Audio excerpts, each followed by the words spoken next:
Senhor, discernindo a ceia do Senhor. 1 aos Coríntios, capítulo 11, a partir do versículo 17. 1 aos Coríntios, capítulo 11, a partir do versículo 17. Vamos aprender aí.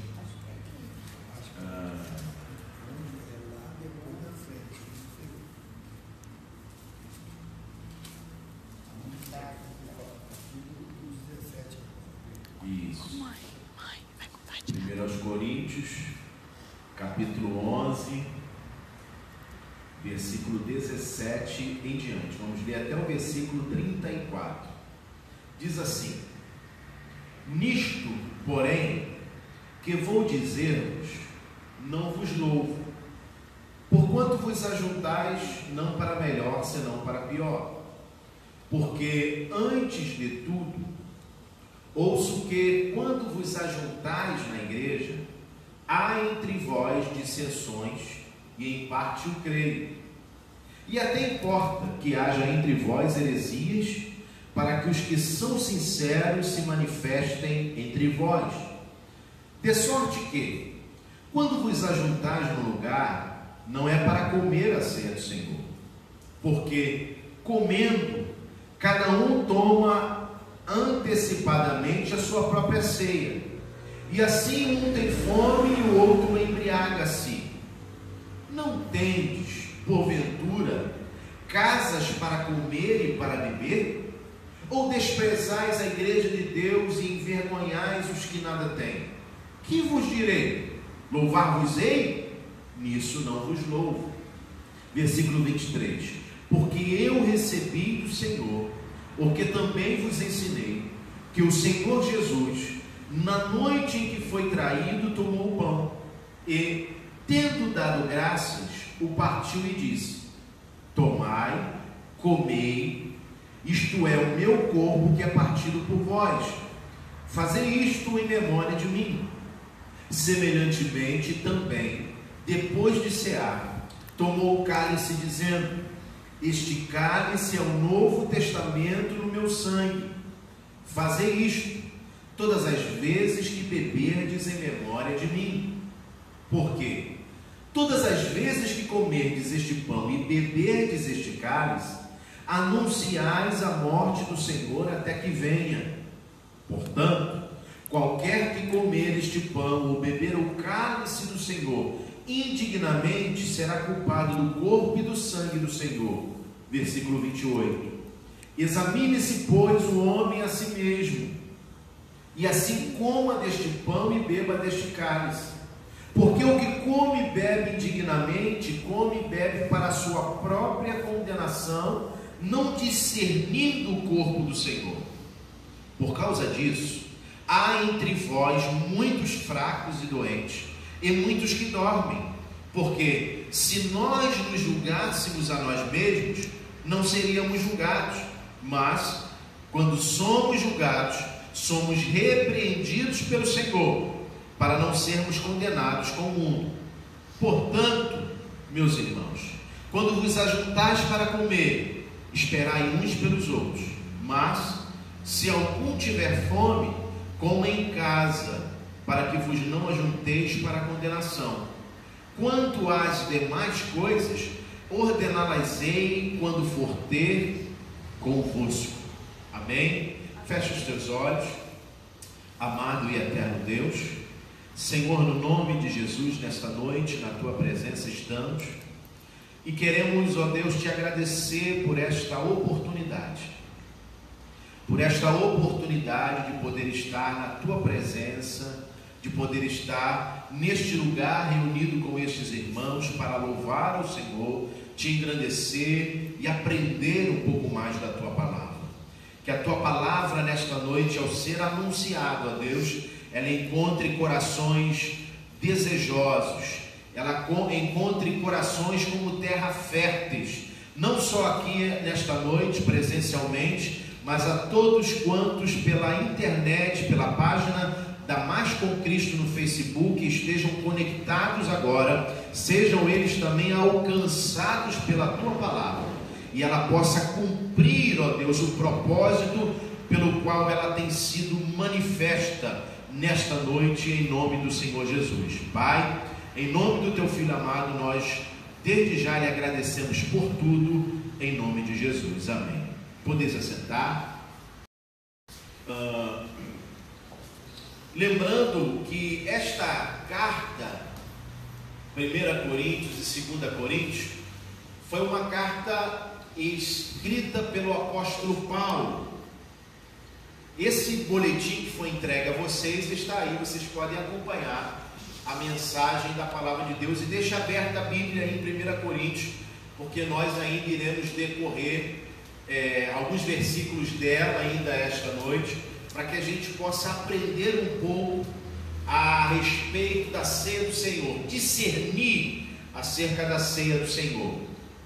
Então essa carta foi escrita pelo apóstolo Paulo, que foi considerado o apóstolo dos gentios. E por que ele foi considerado o apóstolo dos gentios?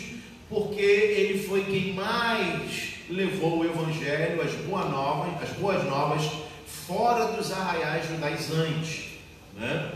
Então, os gentios foram, na época, muito privilegiados em ter o apóstolo Paulo como aquele que anuncia a palavra de Deus, ou anunciou a palavra de Deus. Então, aí no seu boletim, está aí na primeira página, discernindo a ceia do Senhor. Está aí o texto bíblico que já lemos. A introdução diz assim: nenhum outro assunto criou tanta divisão ao corpo de Cristo durante a história quanto a ceia do Senhor. Calorosos debates foram travados ao redor dos seus elementos e da presença de Cristo neles.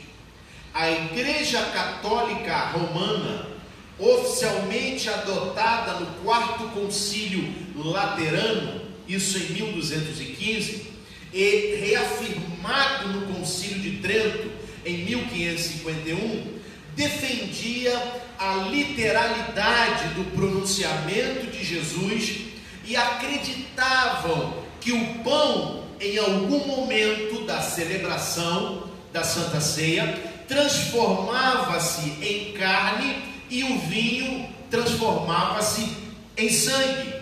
Esses eram defensores da transubstanciação dos elementos, né? E já os luteranos e muitos anglicanos ou episcopais defendem uma proposta representativa, ou seja, a crença de que Jesus se faz presente de maneira substancial no pão e no vinho. Esses defendiam a ideia da ceia com a consubstanciação, ou que em dado momento da cerimônia os elementos ganhavam características adicionais. Sem querer acender outra bateria de debate, o tempo passou e as duas impressões teológicas, tanto da transubstanciação quanto da consubstanciação, sobreviveram. Nem as guerras, nem a decadência moral do sacerdócio e as muitas histórias sem esclarecimento foram fortes o suficiente para inibir uma das duas principais linhas de pensamento. Isto não garante absolutamente nada, eu quero dizer, porque muitas mentiras bem contadas são capazes de resistir ao tempo. Há, inclusive, quero abrir um parênteses aqui para dizer o seguinte, que dizem que uma mentira contada por 10 pessoas, ela acaba se tornando uma verdade, né? É o que dizem por aí, mas mentira será sempre mentira. Mas o que me chama a atenção no texto de 1 aos Coríntios, capítulo 11, a partir do versículo 17, que discorre sobre a ceia, é que o apóstolo Paulo chama de discernir o corpo. Por isso, aquele que comer o pão ou beber o cálice do Senhor indignamente será réu do corpo e do sangue do Senhor. Diz o texto, dentro desse contexto da Santa Ceia: examine-se, pois, o homem a si mesmo, e assim coma do pão e beba do cálice. Pois quem come e bebe sem discernir o corpo, come e bebe juízo para si. É o que Paulo está tentando dizer. A celebração da Santa Ceia sempre teve um lugar especial como memorial da morte e ressurreição do Senhor. Em Corinto, ou seja, na igreja em Corinto, esse ato tão sublime fora degenerado pela carnalidade. Existe um ditado que diz que pela força do hábito o homem acaba perdendo a essência do que aquilo de fato significa. Às vezes a gente faz tanto uma mesma coisa que a gente acaba deixando de lado o que aquilo de fato representa, pelo fato de estarmos costumeiramente fazendo aquela mesma coisa. Então, o que aconteceu com a igreja de Corinto é que, de tanto eles se reunirem para a celebração da ceia do Senhor, eles acabaram por desconectar o verdadeiro sentido da ceia do Senhor. A rotina, ela é sempre ruim, né? Quando se não se dá o devido valor e a devida importância àquele ato. É como num casamento. Casamento é bom? Sim. Mas a rotina no casamento é ruim? Em alguns aspectos, sim. E aí, por conta da rotina, aquilo que é sagrado para Deus, que é o casamento, ele acaba se tornando algo pueril, por conta da rotina dessa vida diária do casamento. Então a gente precisa ter bastante cuidado, porque a igreja em Corinto, ela, de tanto usar a Santa Ceia ou participar da ceia, o que ela significa em si acabou ficando de lado. Então, voltando aqui, a celebração da ceia em Corinto, com base em 1 Coríntios 11, 21, vamos ver na Bíblia aí, 1 Coríntios 11, versículo 21, olha o que está escrito aí no versículo 21 de 1 Coríntios 11, porque comendo cada um toma antecipadamente a sua própria ceia,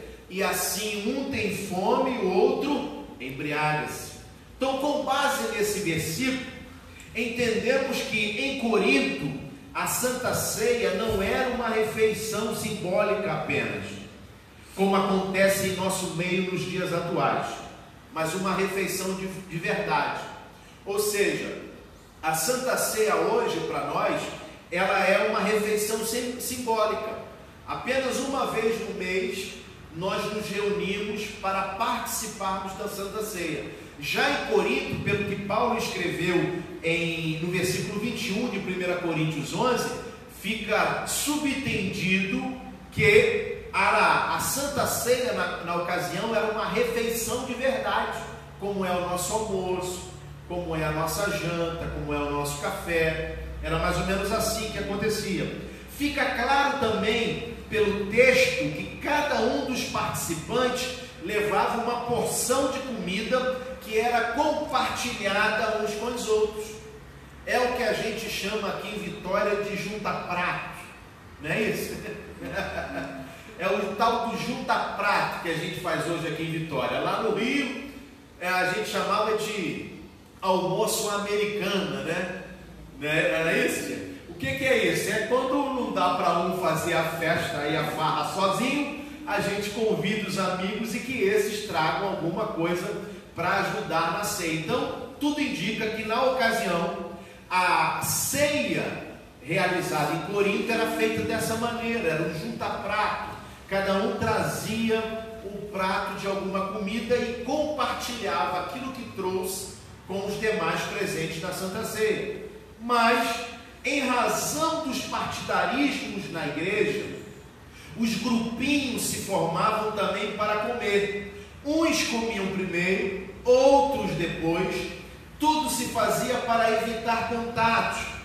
Paulo não tinha motivos para elogiar a igreja por essa desunião e falta de controle, pois além das divisões havia aqueles que tinham mais condições, levavam muita comida e bebida, exageravam, enquanto que outros ficavam com fome, numa nítida demonstração de segregação social e financeira. Comiam antes que os outros chegassem, principalmente os escravos que não podiam chegar mais cedo. Como consequência, o apóstolo Paulo chama a atenção dos crentes de Corinto para que não se apropriem indignamente da ceia do Senhor. Essa indignidade, pelo contexto da passagem, não é prioritariamente moral, antes é uma ausência de discernimento quanto ao significado do corpo e do sangue do Senhor. O que acontecia em Corinto? As pessoas traziam as suas refeições, os seus pratos. Quem tinha uma situação financeira melhor, trazia muito mais quantidade. O crente pobre, ele não tinha condição de levar muita coisa, e às vezes não podia levar absolutamente nada, principalmente os escravos. E aí o que acontecia naquela reunião de Santa Ceia, que deveria ser uma reunião de comunhão, de celebração das famílias, do pobre sentando à volta da mesa com o rico, com o branco sentando à volta da mesa com o negro, com o senhor sentado à volta da mesa com o seu escravo, se tornava num tipo de segregação social. Ou seja, quem tinha mais se reunia com quem também tinha mais e comiam as suas comidas, e quando os pobres, os escravos chegavam, não tinha mais quase nada para comer, porque aqueles grupinhos dos poderosos, eles já tinham feito a farra deles, vamos assim dizer, eles já tinham feito a ceia deles. E aí Paulo, ele escreve dando uma certa exortação aos crentes em Corinto, que a mesa do Senhor, a santa ceia do Senhor, não deveria ser feita desta maneira. Deveriam esperar uns pelos outros. Essa era a recomendação do apóstolo Paulo. Antes de se apropriar dos elementos da ceia, é preciso que o crente examine-se, veja quais são as suas reais intenções na participação do pão e do cálice, e principalmente do seu lugar no corpo de Cristo. Quando isso deixa de ser uma regra, o resultado é a morte tanto espiritual quanto física. Vamos ver nos versículos aí 30 até o 32 de 1 Coríntios 11. Olha o que diz o versículo 30. Por causa disso, há entre vós muitos fracos e doentes, e muitos que dormem. Porque se nós nos julgássemos a nós mesmos, não seríamos julgados, mas quando somos julgados, somos repreendidos pelo Senhor, para não sermos condenados com o mundo. Então Paulo está dizendo que por causa da falta desse discernimento da ceia do Senhor, de entender o que esse momento representa, muitos em Corinto estavam doentes, outros crentes estavam fracos, e muitos já tinham até morrido, porque não souberam discernir o corpo do Senhor, ou seja, a ceia do Senhor. Eles estavam fazendo a coisa de qualquer maneira, e Paulo então os exorta. Olha aí no boletim. Em 1 Coríntios 1,12, Paulo diz: quero dizer com isso que cada um de vós diz: eu sou de Paulo, e eu de Apolo, e eu de Cefas, e eu de Cristo. A ideia de indignidade do apóstolo Paulo não fora construído sob uma exigência moralista de perfeição. Se assim tivesse sido, quem seria digno à comunhão com Cristo? Quem seria digno à mesa? mas a falta de generosidade para com os mais fracos e o pouco empenho dos coríntios em viver uma vida comunitária verdadeiramente cristã, que os guardasse de litígios, divisões e disputas, eram razões gritantes para os tornar indignos à celebração de aliança com Cristo. O que Paulo estava escrevendo? Paulo estava exortando aos coríntios, dizendo o seguinte, que havia muitas divisões entre eles, havia muitas dissensões entre eles quando se reuniam para a ceia do Senhor. Isso era ruim. Por quê? Porque eles não estavam discernindo o corpo de Cristo, eles não estavam sabendo discernir o corpo de Cristo. Eles vinham para a Santa Ceia, mas com o coração ruim, com o coração atribulado, com o coração desejoso de fazer mal ao seu próprio irmão, que estava sentado à mesa junto com ele na ceia do Senhor. Por isso que Paulo é duro ao escrever 1 Coríntios 11, a partir do versículo 17, e ele diz: nisto, porém, vou dizer-vos, eu não vos louvo. Paulo está dizendo, conquanto a igreja de Corinto desfrute de todos os dons espirituais, seja uma igreja avivada, seja uma igreja em franco crescimento, contudo eu não vos louvo, porque quando vos ajuntais para a mesa e para a ceia do Senhor, eu ouço dizer que há dissensões e confusões entre vós. Os coríntios, os irmãos coríntios não discerniam a ceia do Senhor, não sabiam discernir. Eles se reuniam apenas para a confusão. Então, segundo, aí no boletim, recomendações por ocasião da ceia do Senhor. O que é preciso? O que eu, como crente, preciso fazer para participar da ceia do Senhor? Letra A, está aí. Envolve responsabilidade. Repita comigo. Envolve responsabilidade. Olha o versículo 29, vamos lê-lo de novo. Porque o que come e bebe indignamente, come e bebe para a sua própria condenação, não discernindo o corpo do Senhor. Então a ceia do Senhor é a representação do seu corpo. Então eu preciso, ao participar do momento da Santa Ceia, eu preciso ter essa responsabilidade. O fato é que todos somos pecadores, mas os que se têm renovado na atitude mental, segundo Efésios 4, 22 a 25, esses estão na posição de candidatos à mesa do Senhor. Mas pastor, o que está escrito em Efésios 4, 22, 25? Eu vou ler para vocês, não precisa ir lá, em casa vocês vejam. Olha o que está escrito, que quanto ao trato passado, vos despojeis do velho homem, que se corrompe pelas concupiscências do engano, e vos renoveis no espírito do vosso sentido, e vos revistais do novo homem, que segundo Deus é criado em verdadeira justiça e santidade. Pelo que deixai a mentira e falai a verdade, cada um com o seu próximo, porque somos membros uns dos outros.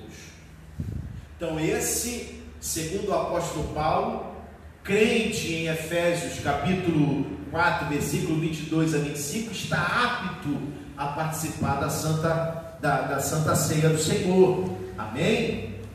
Outra coisa que é necessário para se participar da Santa Ceia do Senhor: sinceridade na apreciação.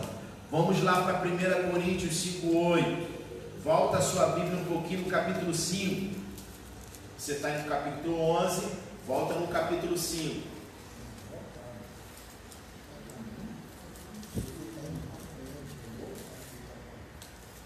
Primeiras Coríntios capítulo 5. Você está no 11, volta aí, no capítulo 5. Versículo 8. Capítulo 5, versículo 8. Pelo que façamos festa, não com fermento velho, nem com fermento da maldade e da malícia, mas com os asmos da sinceridade e da verdade. Ou seja, o que eu preciso para participar da Santa Ceia? Sinceridade e verdade. Amém? Outra característica, né? Outra recomendação por ocasião da Santa Ceia, letra C, está aí, gratidão a Deus. Vamos agora lá para frente de novo no capítulo 11. 1 Coríntios capítulo 11, versículo 24. E tendo dado graças, o partiu e disse. Olha aí, primeira parte do versículo. E tendo dado graças. Tendo dado graças. Ou seja, qual é a recomendação para participar desse momento? Gratidão a Deus. Pergunta para quem está do seu lado: você já agradeceu a Deus hoje? Você já foi grato a Deus hoje? Quarto lugar, uma outra recomendação: autoexame, a fim de identificar a real motivação da celebração. Versículos 27 e 29 do mesmo capítulo 11. Portanto, qualquer que comer este pão ou beber o cálice do Senhor indignamente será culpado do corpo e do sangue do Senhor. Examine-se, pois, o homem a si mesmo, e assim coma deste pão e beba deste cálice. Porque o que come e bebe indignamente, come e bebe para a sua própria condenação, não discernindo o corpo do Senhor. Qual é a outra recomendação do apóstolo Paulo? Autoexame. Não é o sacerdote que vai dizer para você se você pode ou não participar da ceia. É você que vai se autoavaliar e decidir se você está apto ou não para esse momento do corpo do Senhor. É você que olha para dentro de si e diz: eu vou participar. É você que olha para dentro de si e diz: hoje eu não vou participar. É você. Não é ninguém que vai dizer isso. Por que ninguém? Porque a Bíblia diz que a ceia é do Senhor, não é de ninguém. A ceia não é da igreja, a ceia não é do pastor, a ceia não é de fulano nem de ciclano. A ceia é do Senhor. Então é você e Deus que decide se dela vai participar. Quinta recomendação: comunhão com os irmãos. Vamos voltar um pouquinho para o capítulo 10. Você está no capítulo 11, volta uma folhinha aí para o capítulo 10, versículos 16 a 17. Porventura, o cálice de bênção que abençoamos não é a comunhão do sangue de Cristo? O pão que partimos não é, porventura, a comunhão do corpo de Cristo? Porque nós, sendo muitos, somos um só pão e um só corpo, porque todos participamos do mesmo pão. Então, qual é a outra recomendação do apóstolo? É a comunhão com os irmãos. Não adianta participarmos deste momento se o nosso coração está em aflição com outra pessoa, com outro irmão. Não adianta participarmos deste momento se o nosso coração está embrutecido, está em desordem, em discordância com outro irmão. Para participarmos da ceia do Senhor, precisamos ter comunhão com os irmãos, koinonia. E não era o que acontecia em Corinto. Em Corinto, os crentes se reuniam para falar mal da vida de outros. Havia dissensões no coração deles, havia confusão, e Paulo os exorta. Por quê? Porque Santa Ceia é momento de comunhão, é momento de abraço, é momento de nos unirmos, é momento de estarmos juntos. Por quê? Paulo vai dizer aqui: porque nós, sendo muitos, somos um só pão, ou seja, o corpo é um só, que é o corpo de Cristo. Assim como estamos aqui, tem uma porção de outras igrejas nesse mesmo horário, cultuando a Deus, que fazem parte desse corpo de Cristo. Então, o pão que partimos, disse Paulo, não é porventura a comunhão do corpo de Cristo? Precisamos ter comunhão. E a sexta recomendação do apóstolo Paulo: esperança quanto à manifestação do Senhor. Vamos voltar para o capítulo 11, para frente, versículo 25 e 26. Mais precisamente o 26, diz assim: porque todas as vezes que comerdes este pão e beberdes este cálice, anunciais a morte do Senhor até que venha. Ou seja, nós, ao participarmos da ceia do Senhor, nós temos que ter essa esperança de que Jesus vai voltar. Quem viu o Apocalipse aqui até o final? Que deu na Record. Mostra isso, a volta de Jesus para recolher aqueles que você tem no início da novela de Apocalipse. Você tem a primeira volta de Jesus, é onde a igreja do Senhor é arrebatada até ele nas nuvens, conforme diz a Bíblia. E você tem no final da novela de Apocalipse, quando Jesus retorna agora visivelmente para todos, para levar para si aqueles que passaram e venceram a grande tribulação. Então, o momento da Santa Ceia, Paulo nos recomenda que devemos fazer isso anunciando a sua morte até que ele volte, até que ele venha para buscar a sua igreja. Então precisamos, é uma recomendação, precisamos ter essa esperança da manifestação de Jesus. Jesus vai voltar. Passe o tempo que passar, Jesus vai voltar. De uma coisa estou certo: está mais perto de Jesus voltar do que na época que Paulo escreveu isso aqui. Os profetas disseram que nasceria o Messias. O Messias nasceu. Os profetas disseram que ele nasceria em Belém. Ele nasceu em Belém. Os profetas disseram que ele seria odiado por muitos. Por muitos ele foi odiado. Os profetas disseram que ele viveria e levaria e curaria muitos. Ele viveu e curou a muitos. Os profetas anunciaram no Antigo Testamento que ele seria morto e ao terceiro dia ele ressuscitaria. Ele foi morto e ao terceiro dia ele ressuscitaria. E a Bíblia continua dizendo que esse mesmo que veio, esteve entre nós durante 3 anos e meio, foi morto, morte de cruz, ressuscitou no terceiro dia. A Bíblia diz que esse mesmo vai voltar para buscar a sua igreja. Aleluia. Então nós, quando nos reunimos, não sou eu que digo, é a Bíblia que afirma que Jesus vai voltar. Jesus vai voltar para buscar a sua igreja.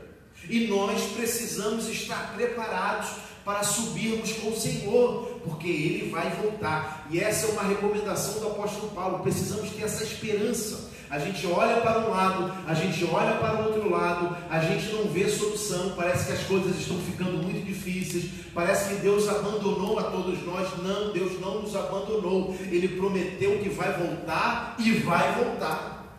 Amém? Você quer saber disso com verdade? E não apenas daquilo que eu estou dizendo? Jesus vai voltar. Vamos para João. Venha comigo para o Evangelho de Jesus. Volta aí a sua Bíblia para João.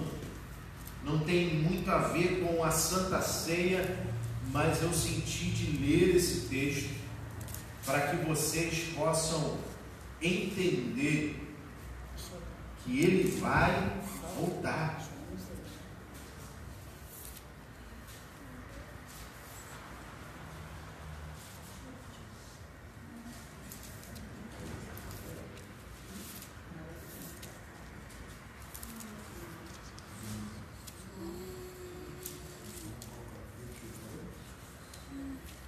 João 14. Evangelho de Jesus segundo escreveu João, capítulo 14. Olha o que está escrito no primeiro versículo de João 14. Jesus falando, tá? Jesus falando para os seus discípulos: não se turbe o vosso coração. Credes em Deus, crede também em mim. na casa de meu pai há muitas moradas. Se não fosse assim, eu vou-lo teria dito, pois vou preparar-vos lugar. E se eu for e vos preparar lugar, virei outra vez e vos levarei para mim mesmo, para que onde eu estiver, estejais vós também. Aleluia. Glória a Deus. Então Jesus está dizendo que ele está indo preparar, que ele estava indo preparar lugar e que viria outra vez e nos levaria para onde ele está. Glória a Deus. É promessa, ele prometeu que vai voltar e vai voltar. Mas quando vai ser isso, pastor? A Bíblia não dá data, a Bíblia não dá hora, a Bíblia não dá dia. Apenas o Pai sabe o dia exato. Nem o Filho sabe, apenas o Pai. E pode ser, segundo o apóstolo Paulo escreveu, a qualquer momento. E será num piscar de olhos. Quando você piscar o olho, a igreja foi arrebatada. Pode ser a qualquer momento, pode ser agora. Talvez esse culto nem acabe e Jesus arrebate sua igreja, a gente não sabe. Porque não tem dia, não tem hora marcada. É a qualquer hora Jesus pode nos levar para a glória. Amém? Para estarmos junto com Ele para sempre. Concluindo aí, no seu boletim. A se observar com humildade o clima, tanto congregacional, local, universal da igreja, insistir nessa mesma linha e se atentar para os frutos do movimento evangélico brasileiro, de tantos ataques e de tantas disputas, creio que chegaríamos a uma conclusão bastante sombria. Não é a ceia do Senhor o que estamos celebrando. Paulo, nessa mesma base, afirmou: de sorte que quando vos ajuntais no lugar, não é para comer a ceia do Senhor.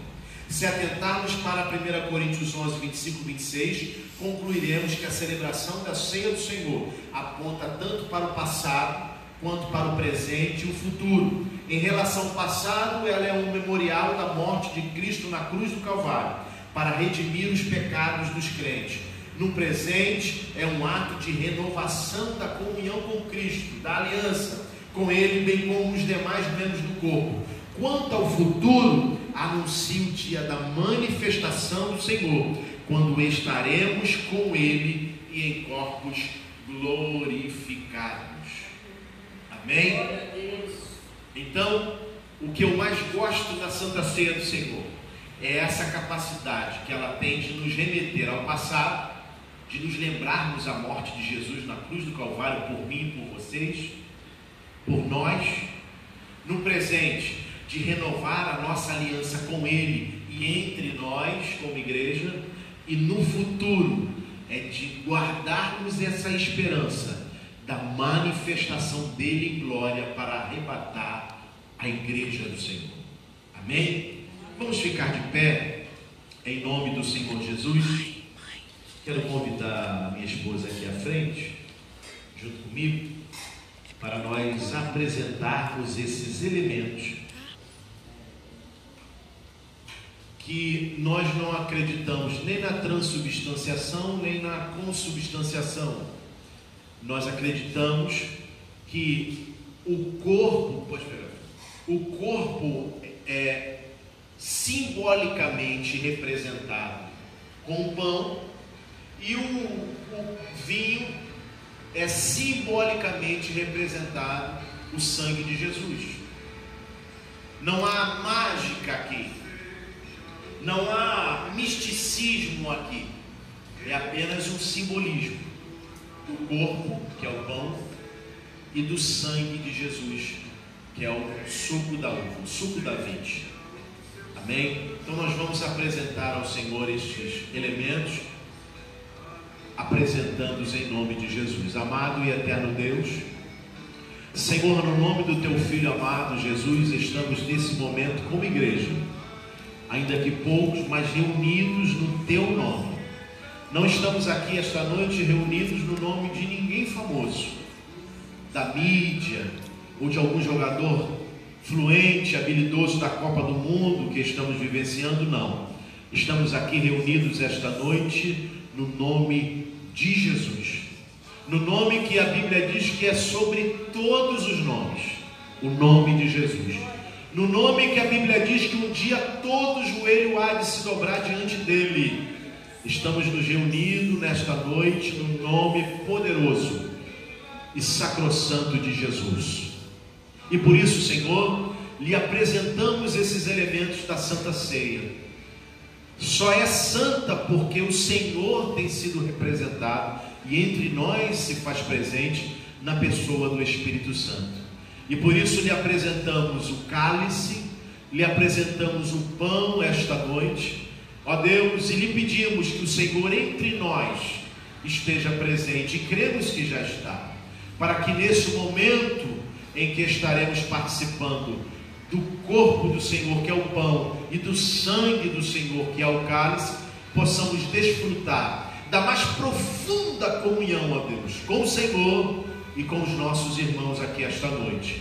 Por isso, Senhor, em nome de Jesus, esteja conosco neste momento de ceia, do ápice da igreja do Senhor na terra, que é esse momento tão sublime, tão espetacular, tão glorioso, Senhor, que ensaiamos aqui, para que naquele grande dia todos juntos possamos estar à volta da mesa com Abraão, Isaac, Jacó, Moisés, Paulo, Tiago, Pedro, André e tantos outros, ó Deus, que carregaram consigo a palavra do Senhor. Por isso, Deus, em nome de Jesus, nos abençoe nesta noite, mais uma vez, é o que nós choramos, agradecidos em nome de Jesus. Amém. Podeis assentar. Minha esposa estará servindo o pão nesta noite. Confessarmos e seguirmos na tua luz. Aleluia. Tu não somente perdoas, purificas também, ó Jesus. Cinge de todo pecado. Glória a Deus. Que maravilha de amor. Vamos ficar de pé mais um pouquinho. Diz assim em 1 Coríntios 11, versículo 23: porque eu recebi do Senhor o que também vos ensinei, que o Senhor Jesus, na noite que foi traído, tomou o pão, e tendo dado graças, o partiu e disse: tomai, comei, isto é o meu corpo que é partido por vós, fazei isto em memória de mim.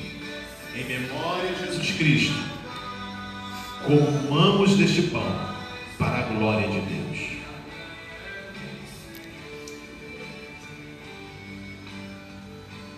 Aleluia.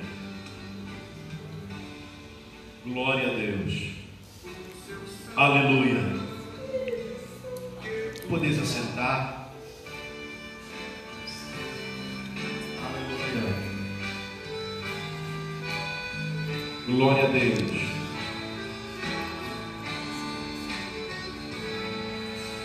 Bendito seja o Cordeiro que na cruz por nós padeceu.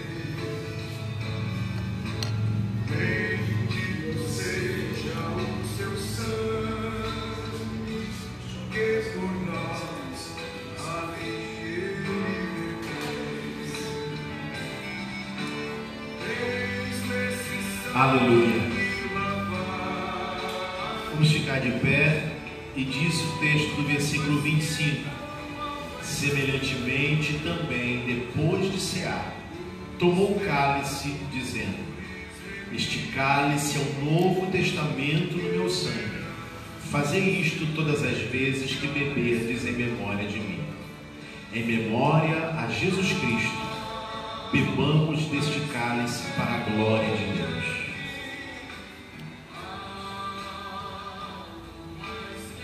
Aleluia. Glória a Deus. Te louvamos, Senhor, te engrandecemos, te bendizemos, ó Pai. Muito obrigado Muito obrigado, ó Deus, por participarmos da Santa Ceia do Senhor. Muito obrigado, ó Deus, por participarmos de mais este renovo de aliança contigo e com os nossos irmãos. Muito obrigado, Deus, por esse momento tão sublime, por esse momento tão especial que é a Santa Ceia do Senhor, que nos remete ao passado, ó Deus, daquilo que o Senhor fizera, se tornando maldição em meu lugar, morrendo na cruz do Calvário, ó Deus, para que eu hoje pudesse ter direito à vida eterna com o Senhor. Senhor, eu te louvo por esse ato tão generoso e tão bondoso e tão cheio de graça para com a humanidade. Meu Deus, eu te louvo pela capacidade de participar deste momento, pelo que ela representa hoje para nós. A aliança, este renovo com o Senhor. Muito obrigado, Deus. E este renovo com os nossos irmãos. Eu te louvo, ó Deus, pela oportunidade de participar deste momento, por aquilo que está por vir, a manifestação gloriosa do Senhor, vindo, Senhor, e nos arrebatar para junto de Ti, para estarmos todos juntos no céu, para toda a eternidade. Muito obrigado, Deus, e que essa esperança a cada dia cresça em nosso coração, de um dia podermos estarmos juntos para sempre, no céu de glória, para sempre e sempre com o Senhor. Muito obrigado, Deus, por este culto. Muito obrigado por cada um dos teus filhos que aqui se reuniram neste lugar para cultuar ao Senhor. Muito obrigado, Deus, nos deu uma semana de vitória. Guarda-nos, ó Deus, guarda a nossa entrada, guarda a nossa saída, livra-nos, ó Deus, de todo mal, livra-nos do homem mau, livra do maligno, Senhor, livra-nos, ó Deus, do maligno, livra-nos das astúcias e todas as artimanhas do adversário contra nós. Livra-nos, ó Pai, porque Tu tens planos maiores e perfeitos acerca de nós, e nesses planos nós queremos estar. No Teu plano nós queremos estar, ó Deus, e vivenciar cada um deles, para que o Teu nome seja exaltado e glorificado.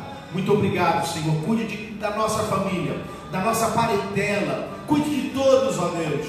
Guarda, zela, em nome do Senhor Jesus. É o que nós oramos nesta noite e encerramos este culto, Senhor, em nome do Teu Filho amado Jesus, aquele que vive e reina para todos sempre. Amém. Levante as suas mãos para o alto, e eu desejo do fundo do meu coração que o grande e excelso amor de Deus nosso Pai, a graça de Cristo Jesus seu Filho, e que as doces consolações do seu Santo Espírito seja com todo o povo de Deus esta noite. E o povo de Deus abençoado diga amém. Jesus. Amém. Glória a Deus. Deus a todos abençoe em nome de Jesus.